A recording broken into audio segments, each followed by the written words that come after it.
विचार केला की म्हणजे मी इंजिनिअरिंग करावं का. तर मग त्याच वेळेस मला माझा एक मावस भाऊ आहे, तो आयटी मध्ये जस्ट नोकरी लागला होता. तर त्यांनी मला एक ऑप्शन सांगितला की बघ म्हटलं तू बीए कर आणि बीए करून तू एमपीएससी अंतर्गत स्पर्धा परीक्षा असतात, तू ग्रॅज्युएशन कंप्लीट केल्यानंतर तुला देता येतील. तोपर्यंत तुम्हाला स्पर्धा परीक्षा माहिती मला नव्हत्या. स्पर्धा परीक्षा तोपर्यंत माहित नव्हत्या. तर त्यांनी सांगितलं की मी करू शकलो नाही, पण माझे जे मित्र आहेत काही त्यांनी केलंय आणि तुझ्याकडे खूप चांगले ऑप्शन आहे. तू तहसीलदार बनू शकतो, तू डीवायएसपी बनू शकतो, तू डेप्युटी कलेक्टर बनू शकतो आणि एक छान करिअर म्हणून तू याचा विचार करू शकतो.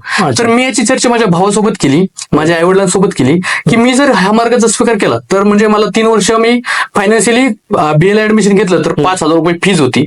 3 वर्ष गावाकडे पण मी करू शकत होतो कारण की गावाकडे कॉलेज होतं ग्रॅज्युएशन पर्यंतचं, आणि त्यामुळे सगळ्या गोष्टी सॉर्ट आउट होणार होत्या कारण की 3 वर्षात भावाचं बहिणीचं शिक्षण झालं असतं, तुमची घरी मदत. हा, त्यानंतर फक्त मीच राहिलो असतो तर ते फायनान्शियली थोडंसं सोपं झालं असतं. म्हणून मी निर्णय केला की मी बीए करेल आणि बीए करता करताच स्पर्धा परीक्षेचा अभ्यास करेल. अशी माझ्या या प्रवासाला सुरुवात झाली.